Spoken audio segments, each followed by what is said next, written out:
और महाराज दशरथ से राम लक्ष्मण को लेकर के गए, अहिल्या का उद्धार करवाया, ताड़का का वध करवाया अपने स्वयं यज्ञ की रक्षा के लिए। और इसके बाद महाराज जनक के यहाँ स्वयंवर में गए और स्वयंवर में बड़े बड़े महारथी राजा आए, लेकिन धनुष को कोई हिला तक नहीं सका। ऐसे धनुष को मेरे प्रभु श्री राम ने धनुष का खंडन किया और माता सीता से विवाह हुआ। चारों भाइयों का विवाह महाराज जनक की पुत्रियों से हुआ। बारात लेकर के भगवान लक्ष्मण जी और भगवान श्री राम तो जनकपुर में विश्वामित्र जी के साथ में थे। दशरथ जी को जब पत्रिका आई, दशरथ जी अपने दोनों पुत्रों को साथ में लेकर के बारात लेकर के गए, दिव्य स्वागत हुआ, भगवान श्री राम का विवाह हुआ और माता सीता के सहित अयोध्या में आए। राज तिलक की तैयारी हुई। आज देवताओं ने सरस्वती देवी से प्रार्थना किया कि जाकर के कैकेयी की मति को फेर दो, नहीं तो सारा कार्य बिगड़ जाएगा, क्योंकि ये अगर राजा हो गए तो फिर जितने राक्षस हैं फिर कोई मरने वाला नहीं। आज कैकेयी की मति को फेर दिया, भगवान श्री राम को वनवास हुआ।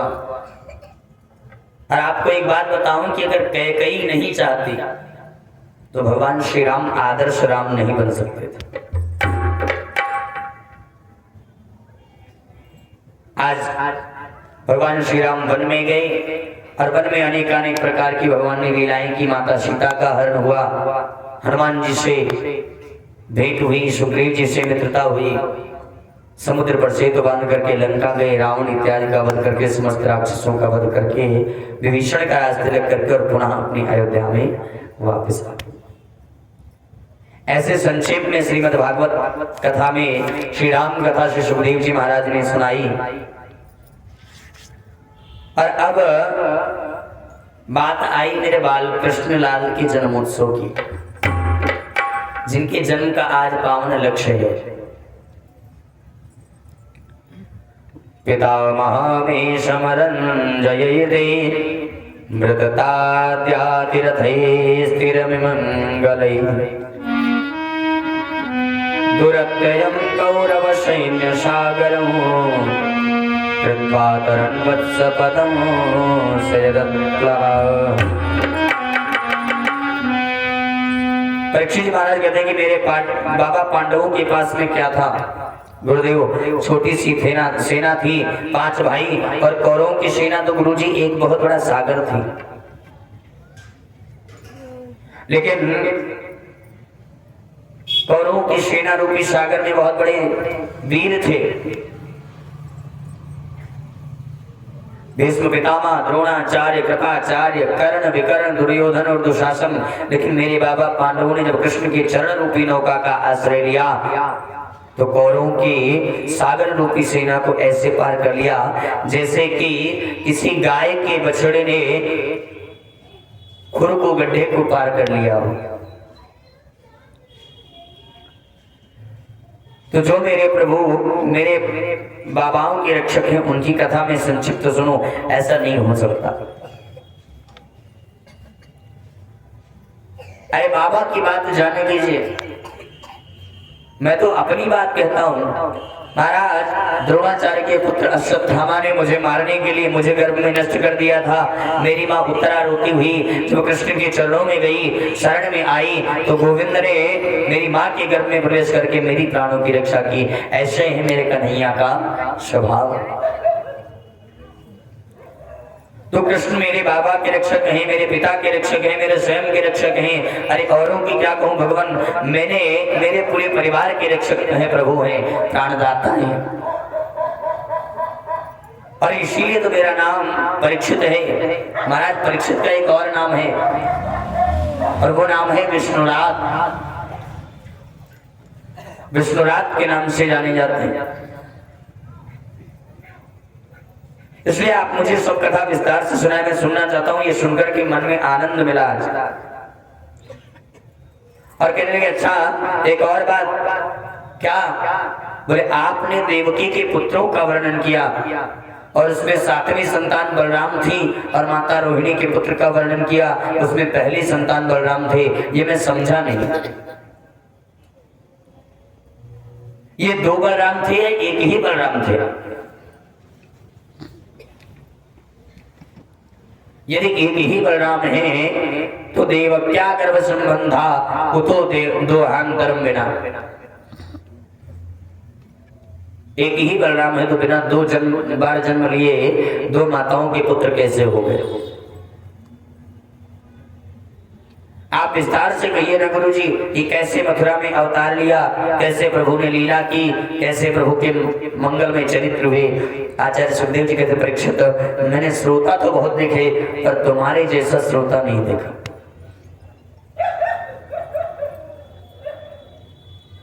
क्यों? बोले वास्तव में इतना अद्भुत श्रोता हो तुम, इतने अद्भुत हो। आचार्य सुखदेव कहते हैं कि राजन तुम्हारे जैसा श्रोता मैंने नहीं देखा। आज 4 दिन से कथा सुन रहे हो, न जल पिया, न अन्न ग्रहण किया, भोजन किया, बस सुनते ही जा रहे हो। भूख लगी होगी, प्यास लगी होगी, अरे थोड़ा जलपान कर लो, फिर विस्तार से कथा सुनाएंगे। आज राजा ने कैसा सुंदर जवाब दिया। नैषाति दुस्सहा क्षमां त्यक्तोदमपि भादते पिबन्तं त्वन्मुखाम्बोज गत्सुतं हरिकथामृतम्। महाराज मुझे भूख नहीं लगती, प्यास नहीं लगती, क्योंकि आपके मुख रूपी चंद्रमा से जो गोविंद की अमृतमयी कथा का पान कर रहा हूं। तो महाराज यदि किसी को रसगुल्ले खाने को मिले तो महाराज गुड़ खाकर के मुंह कौन चिपकाएगा अपने? किसी को अमृतमय गंगा जल पीने को मिले तो गंदा पानी क्यों पिए? इसलिए महाराज ने अभिमान नहीं करता कि मैंने भूख को जीत लिया, मैं अभिमान नहीं करता कि मैंने प्यास को जीत लिया, क्योंकि भूख प्यास जीतना बड़ी मुश्किल बात है। और इसी गलती की वजह से महाराज ऋषि के गले में मरा हुआ सर्प डाला था। लेकिन अब मुझे भूख नहीं लगती क्योंकि आपके मुख से कथा सुन रहा हूं। अब राजर्षि परीक्षित ने जो कथा सुनी सज्जनों, वो मेरी आपकी तरह थोड़ी सुनी कि 5 बजे से 9 बजे तक आकर के बैठ के सुन लिया, बस हो गई कथा एक दिन की। महाराज वो कथा तो ऐसे सुनी थी, मैंने पहले दिन बताया था कि सुबह 6 बजे से अगर कथा प्रारंभ हुई प्रथम दिवस की, तो दूसरे दिन सुबह 6 बजे ही विराम हुई प्रथम दिवस की कथा, और 6:01 पर दूसरे दिन की कथा शुभारंभ हुई। और महाराज यहाँ तो ऐसा होता है कि 4 घंटे कथा सुनने को आए, बीच में कभी इधर पैर कर लिया, कभी उधर पैर कर लिया।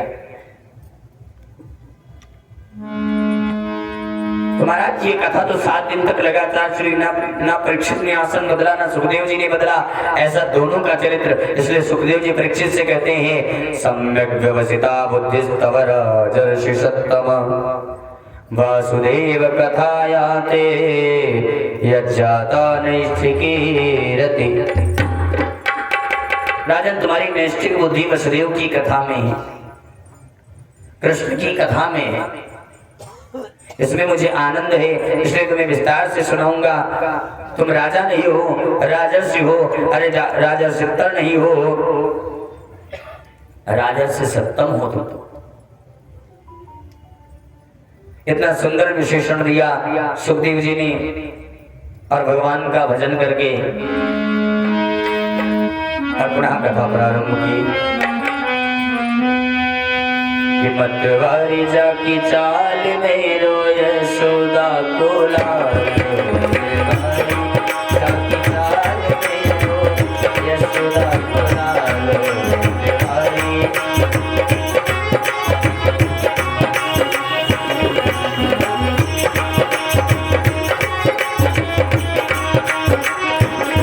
मेरो यशोदा को लाल, मेरो मदन गोपाल, मेरो यशोदा को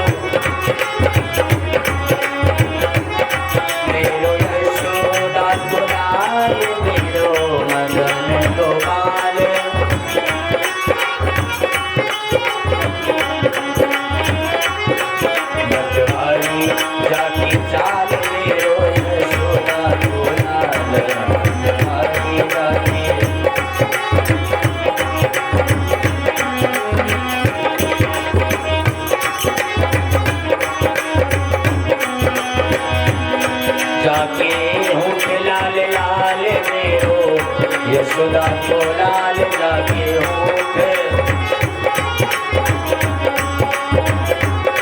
लागे होठ लाल लाल मेरो यशोदा को लाल।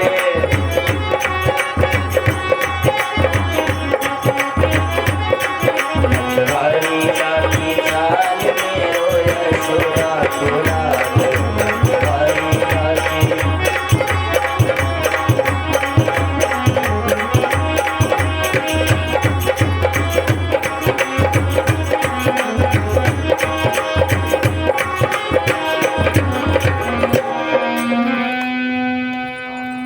बोले नंद के लाला की जय हो।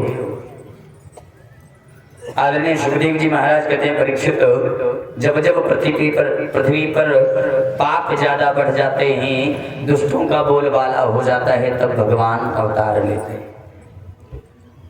गोस्वामी जी ने वर्णन किया है कि जब जब हो धर्म गया, जब जब हो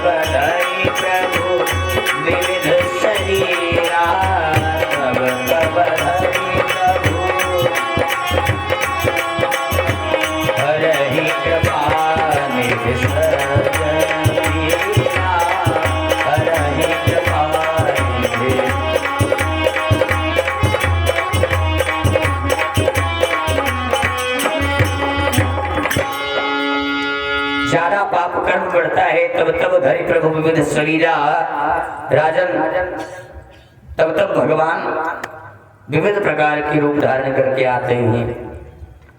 कहने के राजन, गाय का रूप धारण करके पृथ्वी ने और आज देवताओं के पास गई और देवताओं के पास जाकर के बोली कि इसी प्रकार यदि पाप कर्म होते रहे तो मैं रसातल में चली जाऊंगी, ये मुझे बर्दाश्त नहीं हो सकता। और जब ऐसा भाव पृथ्वी के मन में आया तो महाराज देवताओं ने ब्रह्मा से प्रार्थना की, और जब देवताओं ने ब्रह्मा से प्रार्थना की कि आप कुछ ये करिए ना, बड़े बड़े बड़े पापी बढ़ रहे महाराज, तो ब्रह्मा ने पृथ्वी से कहा, देवी मैं अभी भगवान से बात कर लेता हूं, तुम धैर्य रखो। और ब्रह्मा जी ने भगवान का ध्यान लगाया तो भगवान ने कहा, वसुदेव गृहे साक्षात् भगवान पुरुष परा, जनिष्ये तत्प्रियार्थं संभवन्तु सुर स्त्रियः। ब्रह्मा ने कहा, मथुरा में शूरसेन नाम के जो राजा होंगे, वसुदेव जी की पत्नी देवकी के गर्भ से नारायण कृष्ण रूप में अवतरित होंगे, और गोकुल में नंद जी की भार्या जो यशोदा हैं, यशोदा जी के यहाँ आज परात्पर प्रभु दिव्य चिन्मयी माया, जो प्रभु की दिव्य चिन्मयी माया है, वो पुत्री के रूप में अवतार लेकर के आएंगी।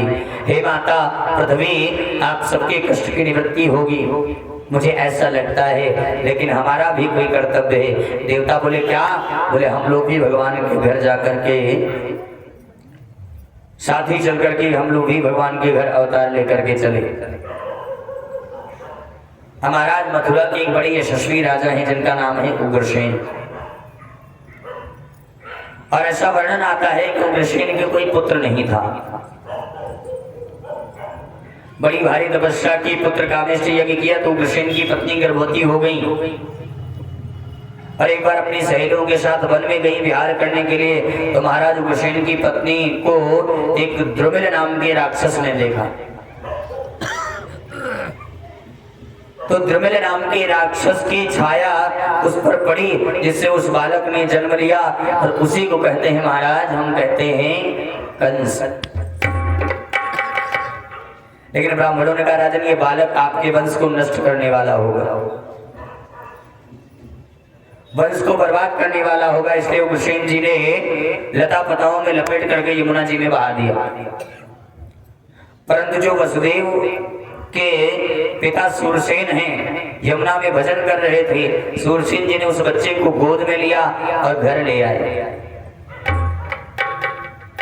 अब अपनी पत्नी से बोले कि अब तक केवल हमारा बेटा वसुदेव था और विधाता ने वो दूसरा दे दिया। कंस वसुदेव जी के साथ में सूरसेन जी के यहाँ पड़ रहा है। उग्रसेन के आज उग्रसेन जी के कंस के बाद 4 पुत्र और हुए और इधर कंस को नारद जी के द्वारा सूचना मिली कि वो उग्रसेन का बेटा है। रात्रि को उठ करके चला गया, कैलाश पर्वत पर तपस्या करने लगा। आज भगवान शिव को प्रसन्न कर लिया। भगवान शिव ने वरदान दिया, शिव जी ने एक धनुष दिया और कहा कि नारायण के अलावा इसे कोई तोड़ नहीं सकता और जो धनुष को तोड़ेगा वो तुम्हें छोड़ नहीं सकता।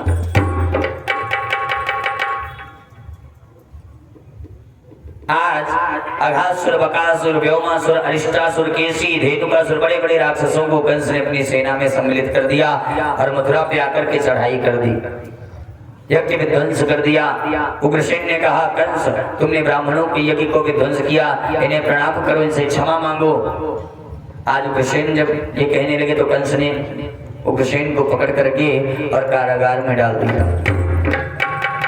और महाराज मथुरा में ढिंढोरा पिटवा दिया कि आज से यज्ञ करना बंद, पूजा पाठ करना बंद, ब्राह्मण भोजन कराना एकदम बंद, क्योंकि हम ही भगवान हैं। पूजा करनी है तो हमारी करो, यज्ञ करना है तो कंस महायज्ञ करो, मंत्र बोलना है तो कंसाय स्वाहा बोलो। ऐसे मन में अभिमान आ गया। महाराज कंस के मन में एक और भाव आया कि देवकी का विवाह कर दूं। तो चाचा जी की जो पुत्री हैं, मेरी छोटी बहन, तो वसुदेव जी के साथ में देवकी का विवाह संपन्न हो रहा है। बड़ी धूमधाम से विवाह उत्सव मनाया। कंस ने बहुत धैर्य दिया, लेकिन वसुदेव जी को जैसे ही विदा करने के लिए चला वसुदेव देवकी को, तो हुआ क्या, पति प्रग्रहिणं कंसमाभाष्याः शरीरम् अस्यास्त्वामष्टमो गर्भो हन्तायां बृहसे बुधः। आकाशवाणी सुनिए, रे कंस, जिस धन देवकी को विदा करने जा रहे हो, इसी देवकी का अष्टम गर्भ तुम्हारा काल होगा। आकाशवाणी ने यह नहीं कहा कि देवकी का अष्टम गर्भ बेटा या बेटी तुम्हारा काल होगा।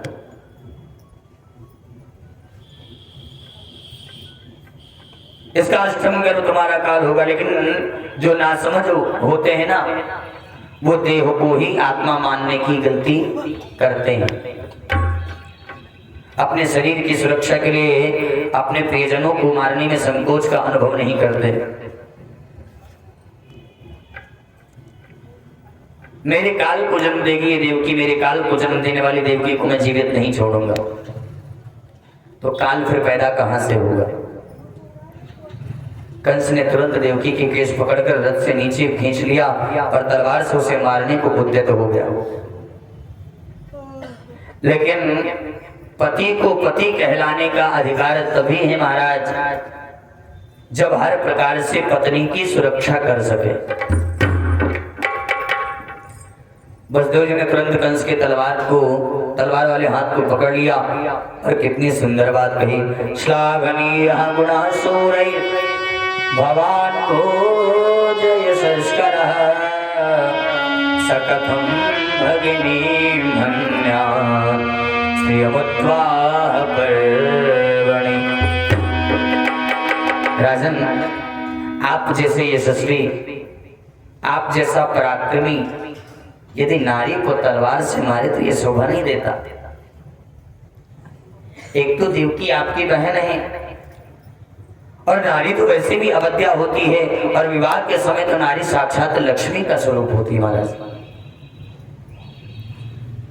आप लोगों ने देखा होगा कि विवाह नियम ऐसा है कि विवाह के समय माता पिता बेटी के चरण छू करके उसका कन्यादान करते हैं, ऐसा नियम है। और जिसका आपने कन्या दान किया पुत्री मान करके उसे मारेंगे तलवार से। तो कंस ने कहा आपने आकाशवाणी नहीं सुनी, आपने ये नहीं सुना कि देवकी का अष्टम गर्भ मेरा काल होगा और काल को जन्म देने वाले को मैं छोड़ देता हूं तो ये मेरी नासमझी होगी महाराज। आज वसुदेव जी ने बड़ी सुंदर बात कही, मृत्युर्जन्मवतान्तेन सहजायते अद्यवात सतां देव मृत्युर्वै प्राणिनां ध्रुवः।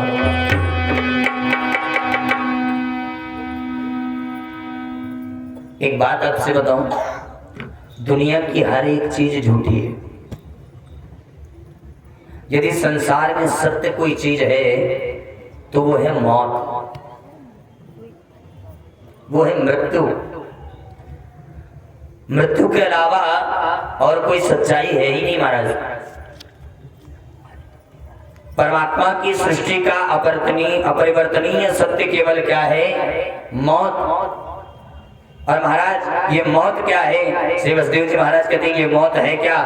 हमारी खास बहन है मौत। हमारी बहन का नाम है मृत्यु। हम सबकी बहन का नाम है मृत्यु। क्योंकि आप विचार कीजिए, जिस गर्भ से हम जन्म लेते हैं हमारी मृत्यु भी उसी गर्भ से जन्म लेती है। वसुदेव जी ने कहा राजन वास्तविक सत्य तो यह है कि हम जी नहीं रहे हैं, हम मर रहे हैं और इस मरने का नाम ही जीना है। कंस ने कहा क्या मतलब? वसुदेव जी कहते एक मिनट पहले मैं जैसा था वैसा अब नहीं हूं और अब जैसा हूं वैसा आधे मिनट के बाद नहीं रहूंगा। और इस मरने का नाम ही तो जीना है। और जीना क्या है महाराज? जिस दिन हमने माँ के गर्भ में जन्म लिया उसी दिन से हमारा मरना शुरू हो गया। महाराज एक संत का अपना विचार है, वो कहते हैं कि लोग जब जन्मदिन मनाते हैं तो मुझे बड़ी हंसी आती है। क्यों? बोले जन्मदिन मनाते हैं तो लोग ताली बजा करके आजकल गाते हैं ना, क्या गाते हैं? हैप्पी बर्थडे टू यू, है ना? ये नाचते क्यों है, गाते क्यों है? आगे मोमबत्ती जला करके कमर मटका करके खूब नाचते हैं, आखिर क्यों? मैंने कहा भाई महाराज जन्मदिन है इसलिए नाच रहे हैं। बोले नहीं, उस दिन नाचना नहीं चाहिए, हंसना नहीं चाहिए, उस दिन रोना चाहिए। और महाराज जिसके बालक का जन्मदिन हो उससे तुम जाकर के कह दो तुम आज बैठ करके रो, तो आपको दरवाजे से और भगा देगा, चाय पानी की तो बात छोड़ो। लेकिन वास्तविक बात यही है, उस दिन नाचना का नहीं, उस दिन रोना चाहिए। क्यों? बोले हम 25 वर्ष के हो गए, हम उत्सव क्यों ना मनाएं? तो बोले उत्सव मत मनाओ, उस दिन ये सोचो कि हमारे जीवन में जितनी उम्र हम लेकर के आए हैं उसमें 25 वर्ष कम हो गए। बोले जन्मदिन क्या मनाना? उस दिन तो ये सोचो कि मेरे जीवन के 25 वर्ष कम हो गए, मैं तो घट रहा हूं, बढ़ थोड़ी रहा हूं। और इस बदलने का नाम ही मौत है, इस परिवर्तन का नाम ही मौत है। सर्वेक्षयांता निचया पतनान्ताक्षमुश्रया संयोगस्य वियोगान्त जीवितं मरणाविदु। महाराज मृत्यु ही ध्रुव सत्य है, बाकी सब चीज बिगड़ने वाली है, केवल मौत ही अपरिवर्तनीय है, सत्य है। और मरना तो महाराज सबको सुनिश्चित है। कहने का तात्पर्य राजन महत्व जन्म लेने का नहीं है, महत्व मौत का नहीं है।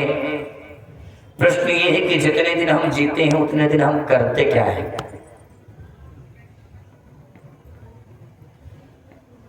आप लोग सभी जानते हैं स्वामी विवेकानंद को कौन सा व्यक्ति है जो नहीं जानता? हर व्यक्ति जानता है। तो स्वामी विवेकानंद ने कौन से जन्म में कितने बजकर कितने मिनट पर जन्म लिया और कितने बजकर कितने मिनट पर उनका वैकुंठवास हो गया, इसे कोई जानता है? कंस ने कब जन्म लिया और कब मरेगा, इसको कोई जानता है? परंतु कंस ने क्या किया वो सब जानते हैं। वसुदेव जी कहने लगे, राजन तुम्हारे चरित्र पर कलंक लग जाएगा। बड़ा वीर बनता था और बहन को तलवार से मार दिया, इसलिए ऐसा मत करो।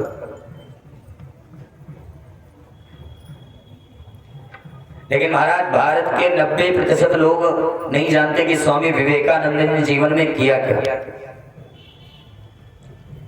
पढ़े लिखे लोगों में 95% लोग जानते हैं।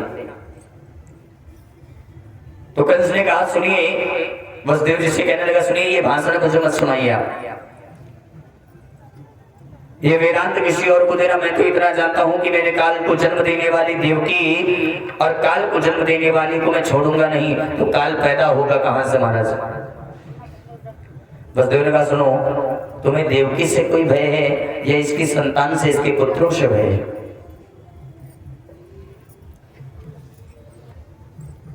यदि देवकी से भय है तो उसको मार दो, मैं कुछ नहीं कहूंगा।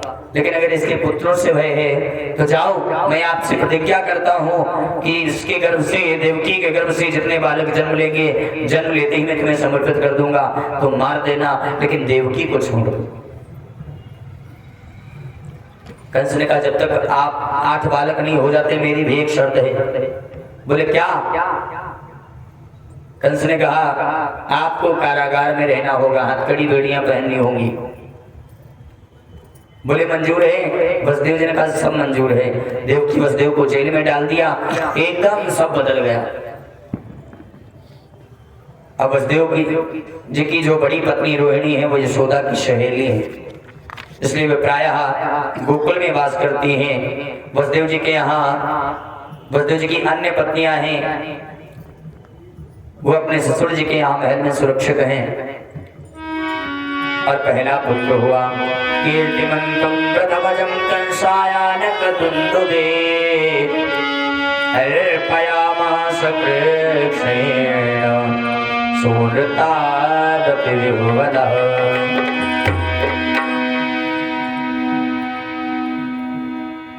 वसुदेव जी के यहाँ प्रथम पुत्र हुआ जिसका नाम है कीर्तिमान। कंस ने एक बार तो उसे छोड़ दिया, फिर मार दिया। देवकी का दूसरा पुत्र हुआ, उसे भी कंस ने मार दिया। एक एक करके देवकी के 6 पुत्रों को मार दिया। महारानी देवकी के गर्भ में 7वां बालक आया। अब मेरे नारायण के मन में बड़ी चिंता हुई। प्रभु ने सोचा, माता देवकी के गर्भ में जो 7वां बालक है ये तो मेरे लक्ष्मण जी हैं, ये तो मेरे शेषनाग जी हैं। परंतु महाराज कंस जन्म लेते ही मारने चले आते हैं, इसलिए शेष को बचाना चाहिए। तो प्रभु ने अपनी योग माया को बुलाया। परीक्षित ने पूछा, क्यों गुरुवर? अरे रामचरित्र में तो छोटे भैया थे, तो ये बड़े भैया बनकर भी क्यों आए लक्ष्मण जी? आज कहते हैं कि छोटे भाई बनकर राम की सेवा मन के मुताबिक नहीं कर पाए। ये भगवान श्री राम जब 14 वर्ष के लिए वन में गए तो राम जी सो रहे थे और लक्ष्मण जी उनको पंखा चढ़ रहे थे। राम जी की नींद खुली, लक्ष्मण तुम अभी तक सोए नहीं। लक्ष्मण ने कहा, थोड़ी और सेवा कर लूं, बस सो जाऊंगा। राम जी की फिर नींद खुली, बोले लक्ष्मण तुम अभी तक सोए नहीं। लक्ष्मण ने कहा, थोड़ी और सेवा कर लूं, फिर सो जाऊंगा। राम जी ने कहा, हम आपके बड़े भाई हैं, हम जैसा करते हैं वैसा करो, चलो सो जाओ। लक्ष्मण जी ने सोचा कि मन में विचार करने लगे कि मत करने दो सेवा, छोटा हूं ना इसलिए कुछ नहीं करने देते, इसलिए कुछ कह नहीं सकता। अगली बार बड़ा बन करके आऊंगा फिर बताऊंगा। अब वही लक्ष्मण जी यहाँ बलराम बन करके आए और वर्णन आता है कि कृष्ण बलराम जब गौ चराने के लिए गए, इसलिए बलराम जी को याद आ गया कि अब तो छोटा भाई थोड़ी हूं, तो बड़ा बन के आया हूं। सो बलराम जी को याद आया तो बलराम जी ने कृष्ण से कहा, लाला सुनियो यहाँ पे आ। कन्हैया बोले, कहा बात है? बलराम ने नन्हे से कन्हैया को उठा करके अपनी गोदी में सुला लिया और पंखा चलाने लगे। अब 2 घंटे से पंखा कर रहे हैं। कन्हैया की नींद खुली, भैया जी आप बहुत देर से पंखा चल रहे हो, रहने दो। बलराम जी ने कहा ना हारे, तू चुप ना रह सकता? अरे हम पंखा कर रहे हैं, तू चुपचाप सो जा। फिर पंखा कर रहे हैं, बहुत देर रह गई। अब नींद खुली कन्हैया की, कहने लगे भैया जी आप बहुत देर रह गई पंखा करते करते, अब आप रहने दो। बलराम जी बोले ना हरे चुप, बड़े भैया हैं, जैसा बोलते वैसे ही करो। बोले अब रहने दो। बलराम जी ने कहा चुप, हम बड़े भैया, हम जो भी करते हैं ठीक करते हैं, तुम छोटे हो, बीच में मत बोलो, चुप हो जाओ। सो डर के मारे कन्हैया चुपचाप सो गए। अब बलराम जी पंखा कर रहे हैं। तुम्हारा डांट कर भी भगवान की सेवा का अवसर मिलेगा, इसलिए वही लक्ष्मण जी यहाँ बड़े भाई बलराम जी बन करके आए। भगवान ने योगमाया से कहा देवकी के गर्भ से जो 7वां बालक है इसको तुम गोकुल पहुंचा दो। अब सुखदेव जी दूसरे प्रश्न का जवाब दे रहे हैं परीक्षित के। योगमाया ने उस बालक को देवकी माता के गर्भ से निकाल करके रोहिणी के गर्भ में स्थापित कर दिया और गोकुल में उस बालक ने जन्म ले लिया और उन्हीं का नाम है बलराम।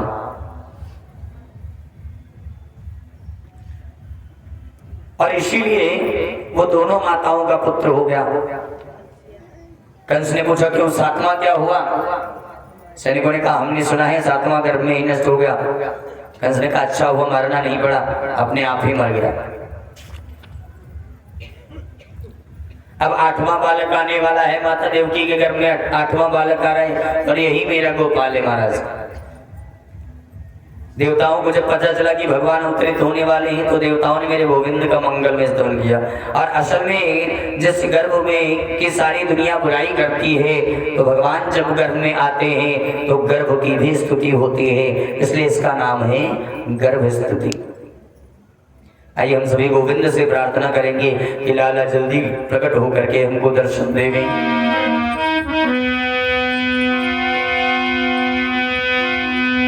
स्वागतम कृष्णा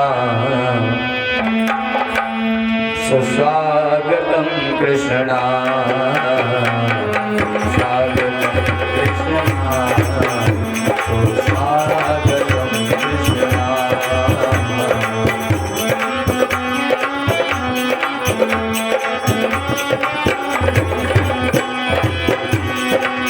स्वागतम सुस्वागतम शरणागतम कृष्णा, स्वागतम कृष्णा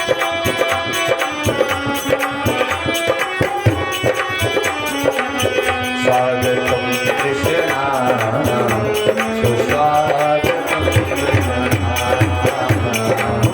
स्वागतम कृष्णा सुस्वागतम कृष्णा।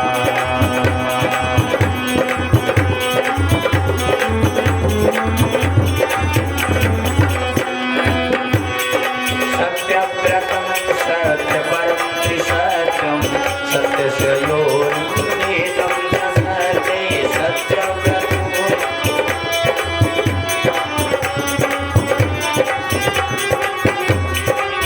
सत्यस्य सत्यामृत सत्यनेत्रम सत्यात्मकम त्वां शरणं प्रपन्ना। स्वागतम कृष्णा सुस्वागतम कृष्णा, स्वागतम कृष्णा सुस्वागतम कृष्णा, स्वागतम कृष्णा सुस्वागतम कृष्णा। बोले बाल कृष्ण लाल की जय हो। भगवान का प्राकट्य हो रहा है माता देवकी के गर्भ में। अब कुछ लोग प्रश्न करते हैं कि क्या भगवान भी कभी गर्भ में आते हैं? तो महाराज गर्भ में आने से भगवान नहीं रहे, वो भगवान किस काम का?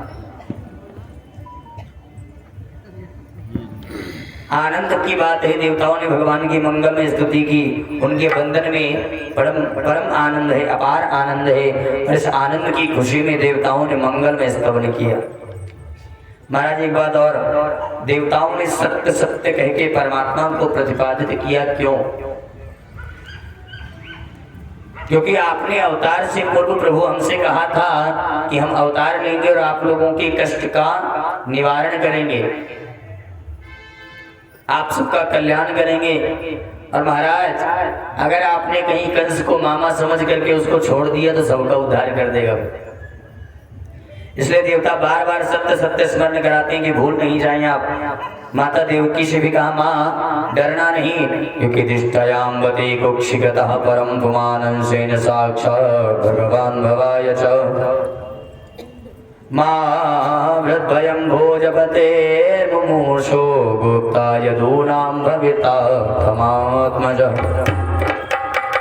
तुम्हारे गर्भ में जो बालक है ये भगवान है, ये वंशियों की रक्षा करेगा, तुम्हारे कष्ट की निवृत्ति करेगा। महाराज अब धीरे धीरे भादों का महीना आ रहा है। नारद ने सोचा कि मेरे भगवान तो आने वाले हैं, पर कंस को ऐसा डराऊं, डरा करके आऊं कि उसका जीना दुर्लभ हो जाए। पहुंच गए कंस के पास। अब नारद कंस के पास आए और बोले, राजन आपको मालूम है 8वां बालक होने वाला है? कंस ने कहा, जी महाराज आकाशवाणी ने कहा था 8वां मेरा काल होगा, पर सुनिए यदि वो जन्म लेते ही भागने लगे तो मैं उससे पहचानूंगा कैसे? इसलिए आप तो त्रिकालदर्शी हैं, आप बताइए वो कैसा होगा? 8वां जो बालक लेगा वो कैसा होगा? मान लो भागने लगे तो पहचान तो लो। जो आज नारद जी कहने लगे, बताओ कैसा होगा? बोले हाँ। तो बोले वो काला काला होगा, वो मुरली वाला होगा, और देखने में छोटा लेकिन पेट में दाढ़ी वाला होगा। महाराज काला काला होगा, नाम भी उसका काला, शरीर भी उसका काला, केस भी उसके काले, से सावधान रहना। नारद जी समझा करके चले गए। महाराज कंस को रात भर नींद नहीं आवे, रात में यही सोचता कि काला काला होगा, मुरली वाला होगा। महाराज कोई भी चीज काली सामने आ जाए घबरा करके कहता, इसको हटाओ, इसको ये काला है, ये मार देगा। आज कोई भी काली चीज को देख करके डर जाता है कंस। महाराज इतना उसका चिंतन हो गया कृष्ण के प्रति कि महाराज भोजन करने बैठता सो दाल में यदि काला जीरा आ जाए तो हालत खराब हो जाती, हटाओ इसको, काला काला है। 20,000 सैनिक बुलाए, सैनिकों से कहा चारों ओर से कारागार को घेर लो, वो भागने नहीं पाए, जन्म लेते ही पूरी सुरक्षा रखना। सैनिक बोले क्यों डरते हैं महाराज, घबराते क्यों हैं आप? सारी सुरक्षा है। धीरे धीरे आज समय आ रहा है, भादों का महीना, कृष्ण पक्ष की अष्टमी तिथि बुधवार, रोहिणी नक्षत्र, और रात के ठीक 12 बजे योग माया ने ब्रह्मा जी से कहा, योग माया बोली पूरे ब्रजमंडल की कमान मेरे हाथ में दे दीजिए। योग माया ने ब्रज की कमान अपने हाथ में ले ली। अब कृष्ण पक्ष की अष्टमी तिथि को प्रभु ने सोचा माता यशोदा सौभाग्यवती, इसलिए उनका दुग्धपान करूंगा, और माता देवकी पुण्यात्मा, इसलिए इनके गर्भ से जन्म लूंगा। लेकिन माँ रोहिणी को क्या मिला? इसलिए मेरे गोविंद ने विचार किया कि कितना त्याग किया है माता रोहिणी ने, इसलिए मेरे जन्म का जो नक्षत्र होगा वो रोहिणी होगा। अष्टमी तिथि को ठीक रात्रि के 12 बजे माता देवकी का कारागार आज मंदिर बन गया। कारागार प्रकाशित हो रहा है, पूरे ब्रजमंडल में सन्नाटा छा गया, लोग गहरी नींद में सो रहे हैं, और मेरे गोपाल का प्राकट हो गया। बोले बाल कृष्ण लाल की जय हो। कमल नयन चतुर्भुज भगवान नारायण बालक का रूप लेकर के वसुदेव देवकी के समक्ष प्रकट हुए। भगवान ने अपने हाथों में शंख चक्र गदा और पद्म धारण किए। सब अपनी आंखें बंद करके दर्शन करें। देवकी की कारागृह में जो कृष्ण प्रकट हुए, झांकी कैसी है सुखदेव जी वर्णन करते हैं। तम अद्भुतम बालकमंबुजेक्षणो चतुर्भुजं शंख गदायुधायुधं श्रीरक्षवत्सं श्रीवत्सलक्ष्मण शोभितोस्तुभम् पीताम्बरं सांद्रपयोदसौभगम्। वसुदेव देवकी ने मेरे गोविंद की झांकी को देखा, शंख चक्र गदा और पद्म जिसने धारण किए हैं। बधाई के टाइम शंख चक्र गदा पद्म धारण किए हैं, पीताम्बरी जिसने पहनी है। आज झांकी के दर्शन करके वसुदेव देवकी भाव विह्वल हो गए, नेत्रों से आंसू झड़ रहे हैं। बिम्बा फल जैसे होठ हैं, टमाटर जैसे गाल, शंख जैसी ग्रीवा, करधनी पहने हुए हैं, कमल में कमल जैसी आंखें, नीलमणि जैसा प्रकाशित हो रहा है चेहरा, मुखारविंद। देवकी वसुदेव दोनों ने मेरे गोविंद को प्रणाम किया और ऐसी सुंदर स्थिति की दोनों के नेत्रों से आंसू झर रहे हैं। सारे ब्रजमंडल में सन्नाटा छाया है। देवकी माता कहती रूपम यत तत प्राहुरव्यक्तमाद्यम ब्रह्म ज्योतिर्निर्गुणम निर्विकारं सत्ता मात्रम निर्विशेषम निरीहम सत्यम साक्षात् विष्णुरध्यात्मदीप। महाराज मेरा कितना बड़ा सौभाग्य है कि मैं अपने सौभाग्य को किन शब्दों में वर्णन करूं। मेरे घर स्वयं भगवान अवतरित होकर के आए हैं, निर्गुण निर्विकार निर्विशेष ये ब्रह्म मेरे घर आज आया ही मेरा सौभाग्य है। मर्त्यो मृत्यु व्याल भीता पलायन लोकान् सर्वान् निर्भयं नाजगक्षत त्वत्पादाब्जं प्राप्य संयत्र्याद्य सस्तस्येते मृत्युरस्मादपैते।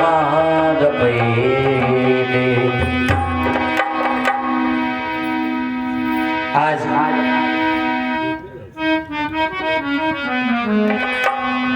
कहने लगे हे भगवान, मैंने संतोष से सुना है कि मेरी मृत्यु से कोई भयभीत प्राणी दसों दिशाओं में डोलता है, पर इसको अभय नहीं मिल पाता। इसको अभय कौन दे? आपकी चरणों का आश्रय ले ले तो मौत पर विजय प्राप्त कर लेता है। लेकिन प्रश्न ये है कि आप इस रूप में क्यों आए? भगवान बोले माँ आपको याद नहीं, स्वयंभू मनवंतर में आप लोगों ने मेरी बृहद तपस्या की थी और आपने कहा था कि आप जैसा पुत्र मुझे चाहिए, तो उसमें मैं आपका बेटा बना था प्रश्निगर्भ। दूसरी बार आपने कश्यप अदिति बने तो आपका पुत्र वामन बन करके आया, और इस बार वसुदेव देवकी बनी है तो मैं कृष्ण बन करके आ गया। और यदि कोई ये कह दे कि आप मेरे पुत्र बन जाओ तो एक बार पुत्र बनकर कार्य को पूरा करता हूँ, लेकिन कोई ये कह दे कि आप जैसा पुत्र हमें हो जाए माँ, तो वहां पर तो मुझे 3-3 बार आना पड़ता है।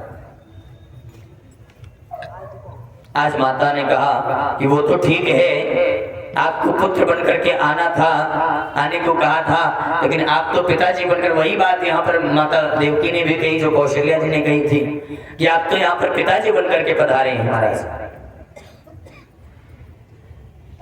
ये शंख चक्र गदा पद्म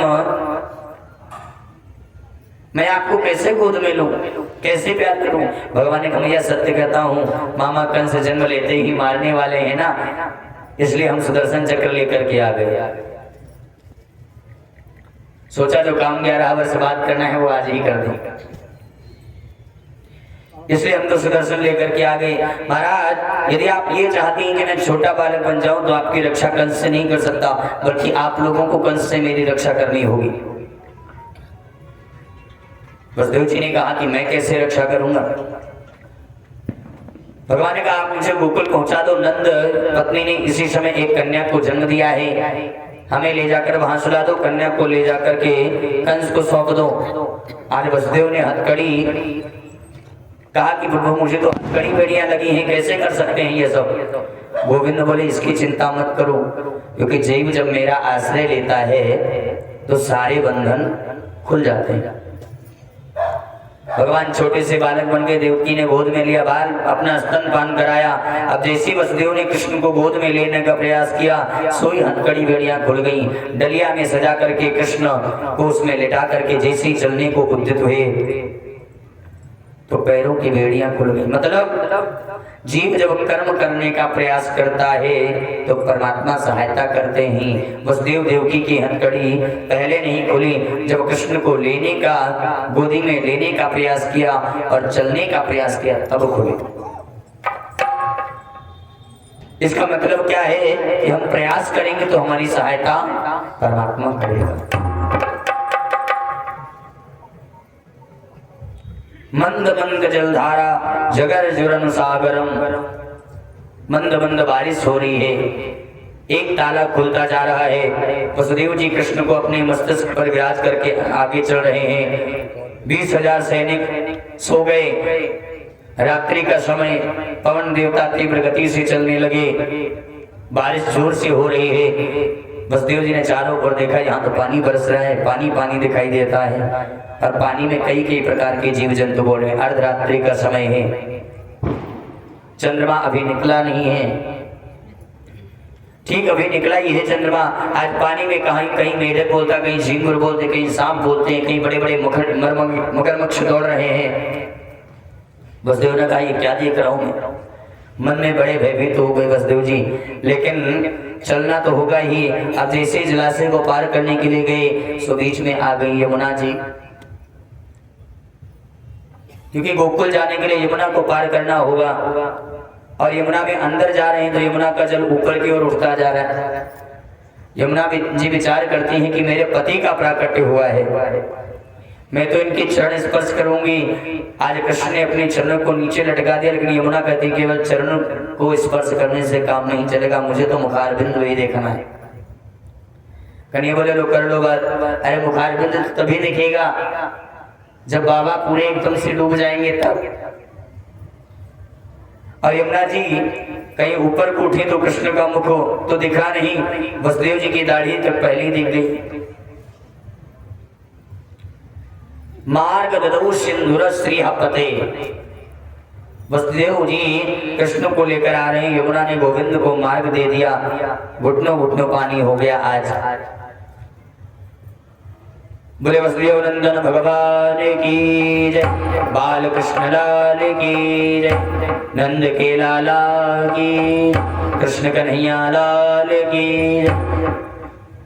आज वसुदेव जी गोपाल को लेकर के आए, नंदरानी यशोदा के महल में प्रवेश किया। नंदरानी घोर निद्रा में सोई हुई थी। वसुदेव जी लाला को सुला करके चले गए, लेकर के कन्या को चले गए, बड़े कष्ट से सुलाया।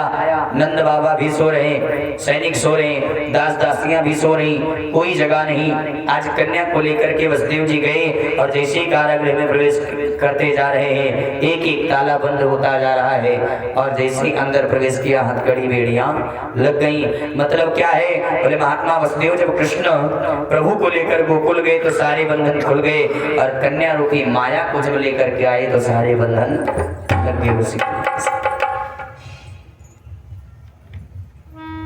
जीव जब परमात्मा का आश्रय लेता है तो बंधन खुल जाते हैं, जब परमात्मा को छोड़ करके माया को पकड़ लेता है तो फिर बंधन में बंध जाता है, क्योंकि माया बांधती और गोविंद छुड़ाते हैं। दैवी ऐसा गुणमयी मम माया दुरत्या, गीता में भगवान ने कहा है कि माया से पार पाना किसी के बस की बात नहीं है। योग माया ने जोर से चिल्लाना शुरू कर दिया। अब कृष्ण जब थे तो शांति थी, योग माया जब आई, जब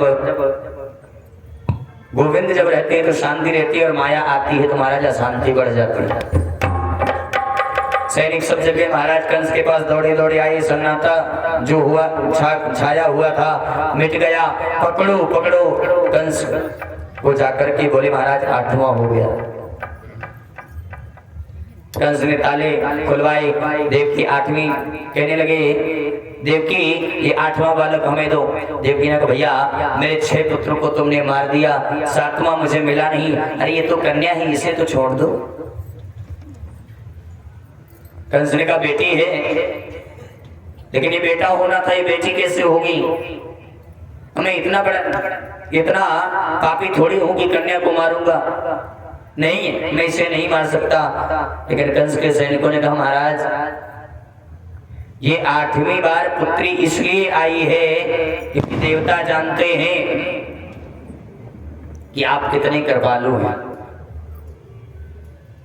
तो देवताओं ने सोचा कि इसे पुत्री समझकर आप छोड़ देंगे, इसलिए। लेकिन इस पुत्री का, अगर आपने इस पुत्री को छोड़ दिया तो पुत्री के जो पुत्र होगा वो आपको मारेगा, या इसका पति आपको मारेगा। कंस ने कहा तुम ठीक बोलते हो। देवकी रोती रह गई। आज उस कन्या को गोद से छीन लिया और धड़ाम से पत्थर पर मार दिया, लेकिन वो तो योग माया है। आज अष्टभुजी बनकर के अनंत आकाश में चली गई और आकाशवाणी कर दी, किम मया हतया मंद जातः खलु तवांगकृत यत्र क्वामूर्वं शत्रुर्मां हेषे कृपणां वृथा। अरे कंस, मेरे जैसे निरपराध बालकों को मारने से तुम्हें क्या मिलेगा? तुम्हारा शत्रु जो कृष्ण है उसने तो ब्रज में अवतार ले लिया है महाराज।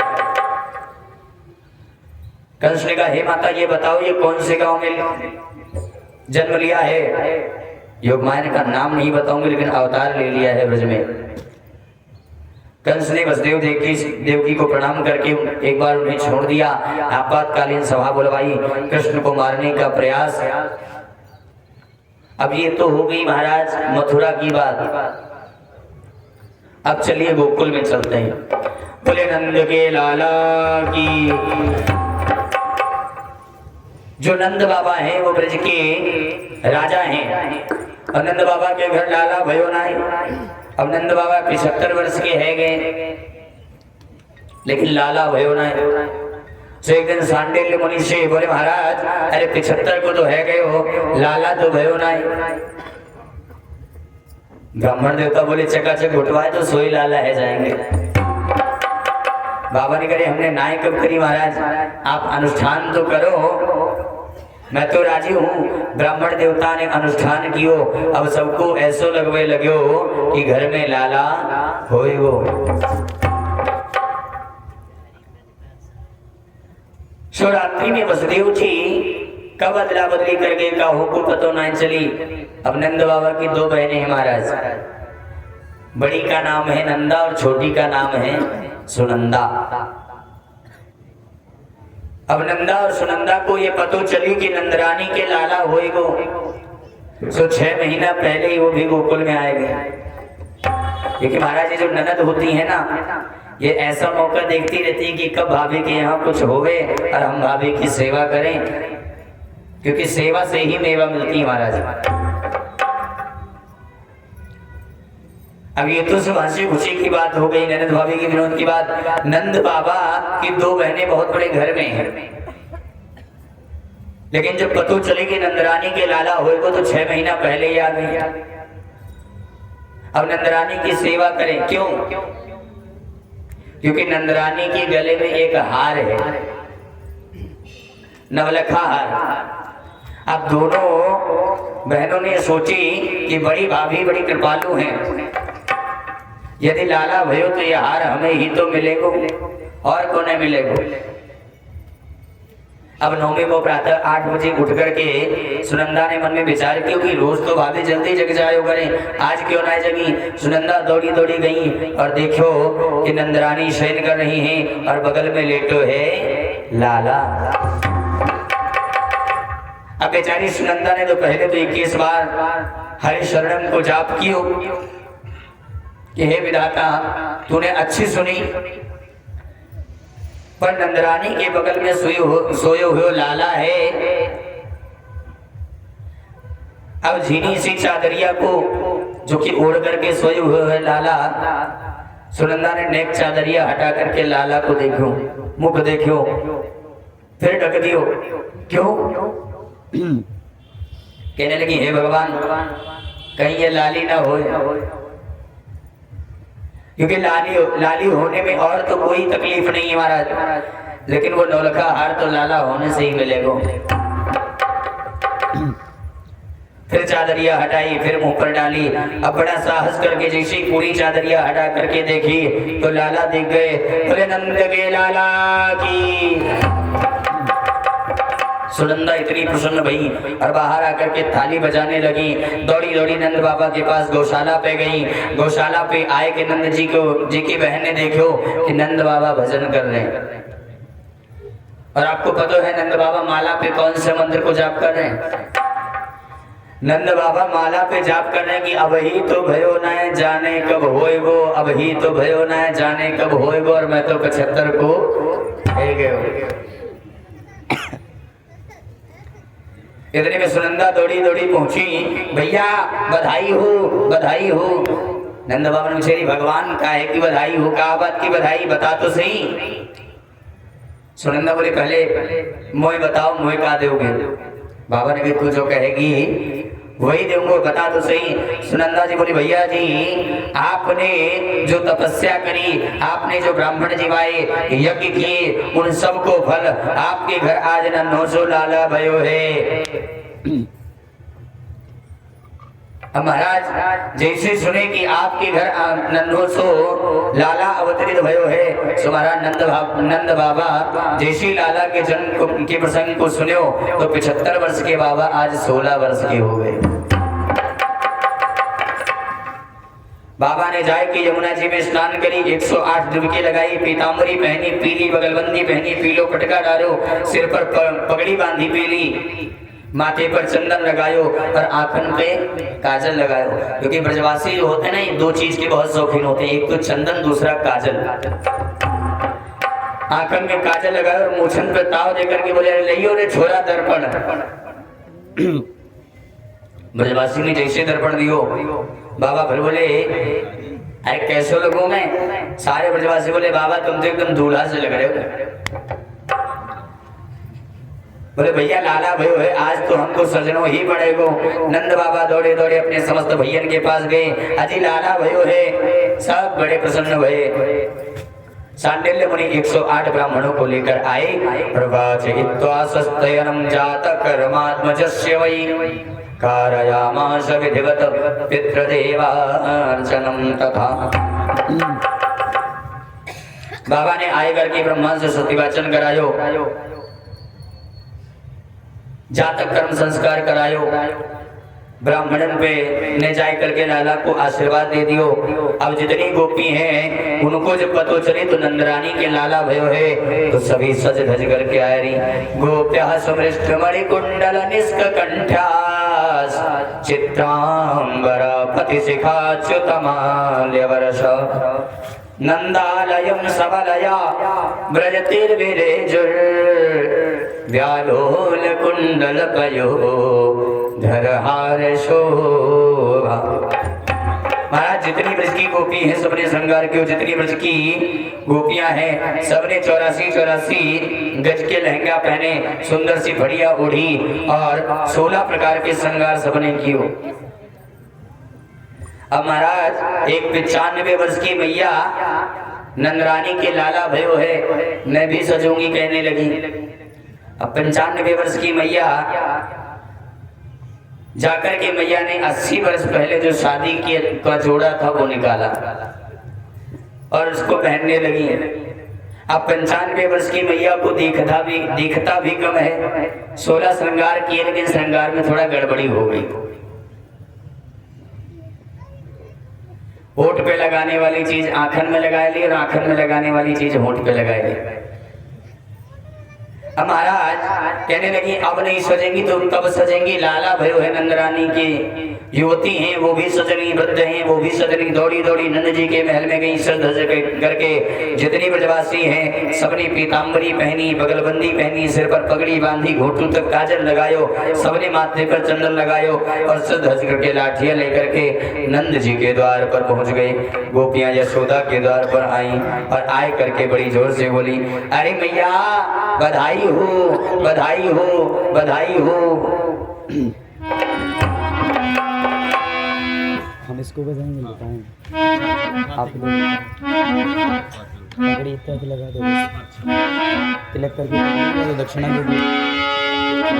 ओ दे तेरी मैया, अरे बधाई दे तेरी मैया, दे तेरी मैया, बधाई दे तेरी मैया, तेरी तेरी वो तेरी गोद में जायो लाल, बधाई दे तेरी मैया, तेरी गोद में जायो लाल, बधाई दे तेरी मैया, दे तेरी मैया, बधाई दे तेरी मैया,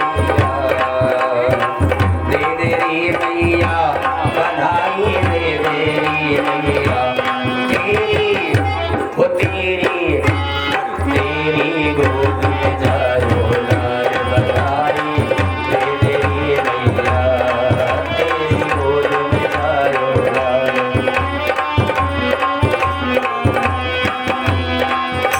देखिए ऐसे काम नहीं चलेगा। इस समय आप लोग कहाँ पे विराजमान हैं? कहाँ पे हैं अभी आप लोग? गोकुल में है ना?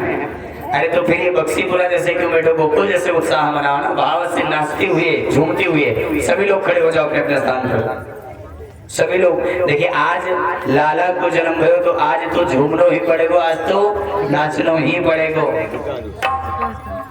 क्योंकि मैंने बताया था ना कि आपने अगर भगवान के जन्मोत्सव में झूम लिया, भगवान के जन्मोत्सव में नृत्य कर लिया, तो आपको 84 लाख योनि में भ्रमण करना नहीं पड़ेगा। इसलिए सभी लोग दोनों हाथों को उठा करके और झूमते हुए कि तेरी गोद में जायो लाल, बधाई दे तेरी मैया, तेरी गोद में जायो लाल, बधाई दे तेरी मैया,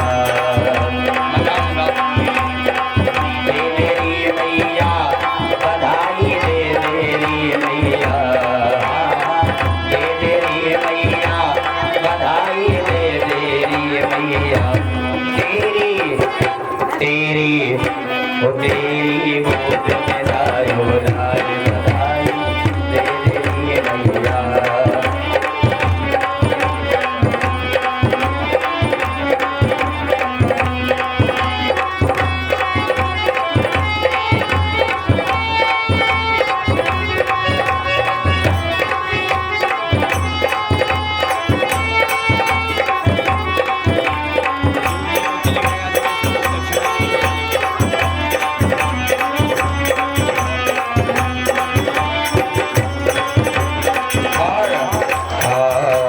नाच के गावे बधाई, बाज ढोल और ताल, नाच नाच के नाच के गावे बधाई, बाज ढोल और ताल, नाच नाच के गावे बधाई। दे दे हमको तगड़ी पायल, दे दे हमको तगड़ी पायल, और मोतियन को हार, तेरी वो तेरी गोद में जायो लाल, बधाई दे तेरी मैया, तेरी गोद में जायो लाल, बधाई दे तेरी मैया।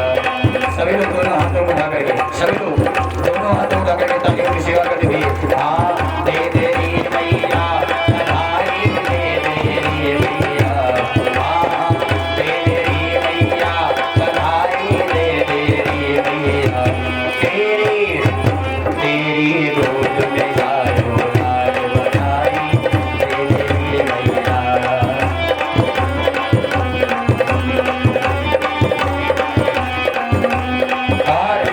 दे दे हमको अनधन मैया, लहंगा चुनर साड़ी, दे दे हमको अनधन मैया, लहंगा चुनर साड़ी। कंजूसी से काम चलेगा, कंजूसी से काम चलेगा, दे दे मोटर गाड़ी, तेरी वो तेरी गोद में जायो लाल, बधाई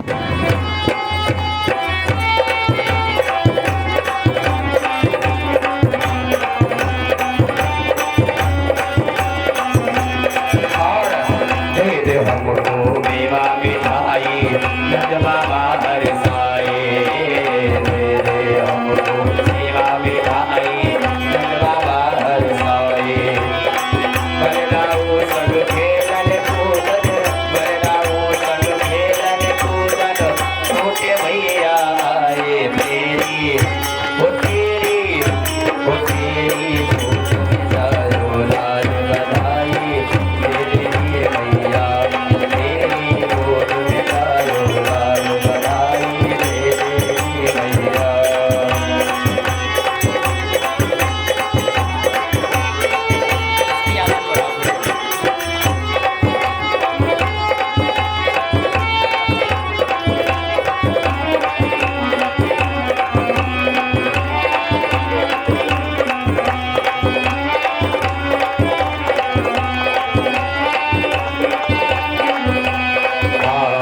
ब्रजनगरी में धूम मची है घर घर हुई दिवाली ब्रजनगरी में धूम मची है घर घर हुई दिवाली तेरी दया से हम सब मैया तेरी दया से हम सब मैया भक्तों को खुशहाली तेरी ओ तेरी गोद में जायो लाल बधाई तेरे लिए भैया तेरी गोद में जायो लाल बधाई तेरे लिए भैया तेरे लिए भैया बधाई तेरे लिए भैया हो तेरे लिए भैया बधाई तेरे लिए भैया तेरी ओ तेरी गोद में जायो लाल बधाई तेरे लिए भैया तेरी गोद में जायो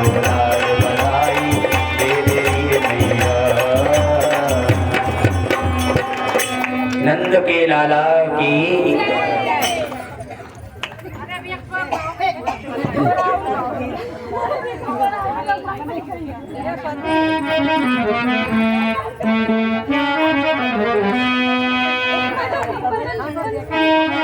ओ ब्रज में है रही जय जयकार नंद घर लाला जायो है ब्रज में है रही जय जयकार नंद घर लाला जायो है लाला जायो है यशोदा ने लाला जायो है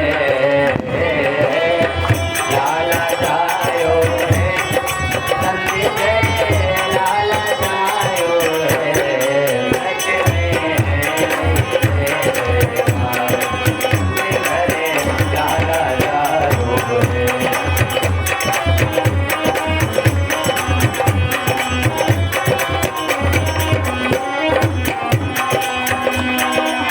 बाल बाल सब झुल मिल आवे बाल बाल सब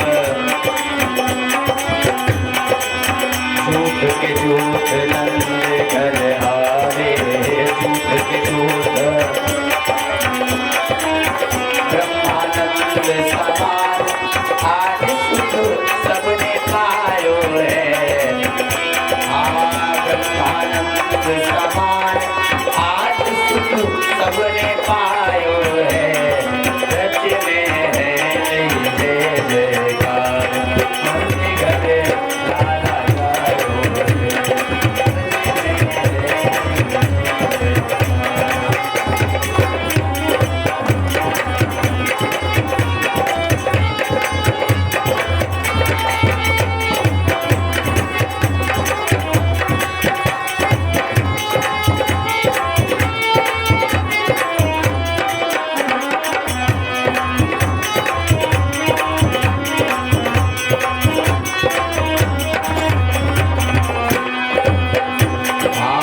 ब्रज 84 कोश में भैया ब्रज 84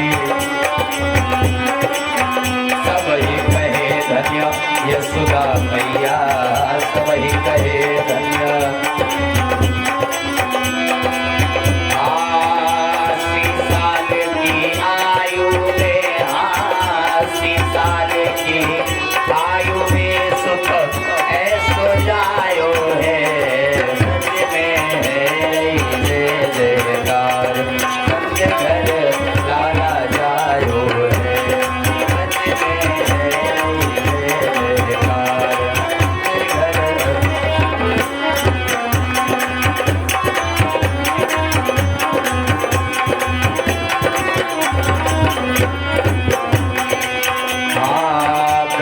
शिव सनकादिक आए, ब्रह्मा दिवस सिद्धों सब देव सिहाए, सिद्धों सब देव सिहाए। आधर बालन को रूप, आधर बालन को रूप, सब ही मिले मंगल गायो है। ब्रज में है जय जयकार, नंद घर लाला गायो है।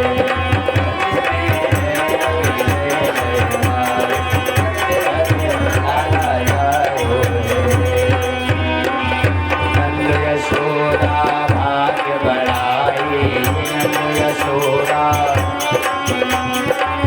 सब ही देने लगे बधाई, सब ही देने। ऐसो अद्भुत सुत, ऐसो अद्भुत सुत और नहीं कोई जायो है। ब्रज में है रही जय जयकार, अपने घर लाला जायो है। ब्रज में है रही जय जयकार, अपने घर लाला जायो है। वृंदावन बिहारी लाल की जय हो। ऐसे सभी मिलकर के उत्सव मना रहे हैं। बड़ा सुंदर लाला को जन्मोत्सव मनाया गया।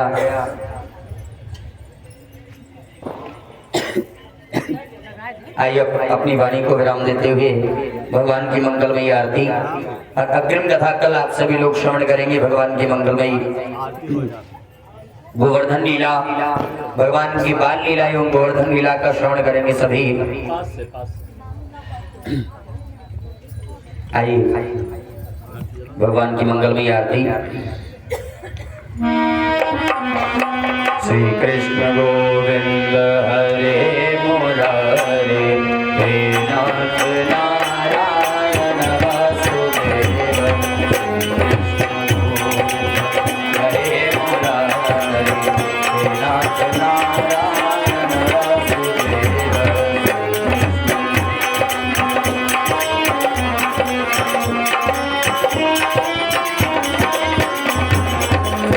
वृंदावन बिहारी लाल की। ये आरती मंगवाओ जो हम गाने जाते हैं। आरती बाल कृष्ण की जय, आरती बाल कृष्ण की जय, आरती बाल कृष्ण की जय, आरती। अपनो जन्म सुबल करी जय, अपनो जन्म सुबल करी जय।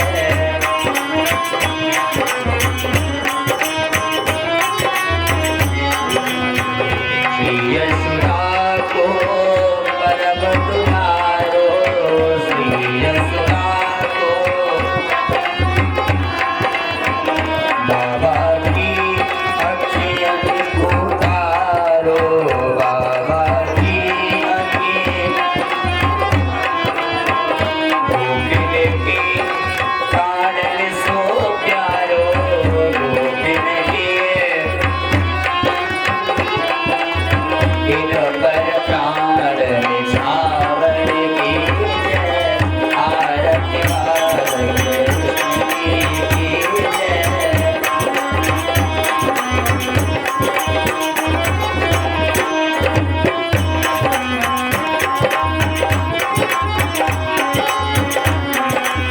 बलदाऊ को छोटो भैया, बलदाऊ को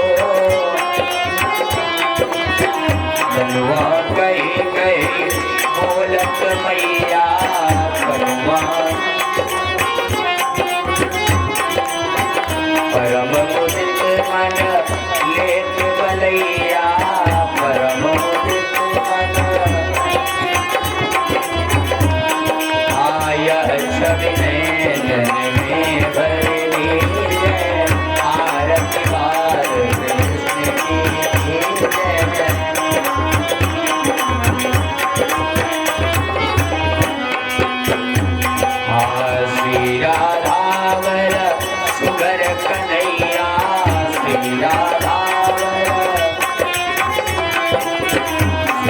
राधावर सुगर कन्हैया श्री राधावर ब्रजजन को नवनीत गवैया ब्रजजन देखत ही मन लेते चुरैया देखत ही मन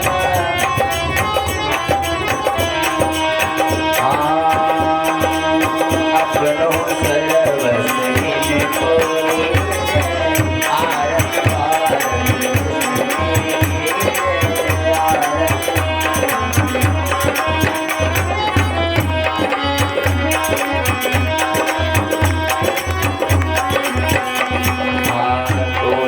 बोलने मधुर सुहावे सकल संग के लत सुख पावे सकल संग के सोई सुखती जो इनको जावे सोई सुखती जो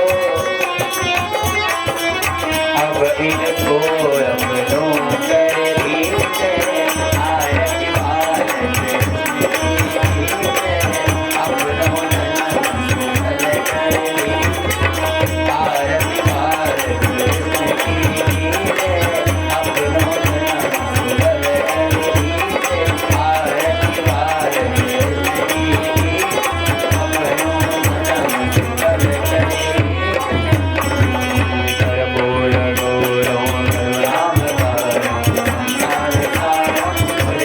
आरती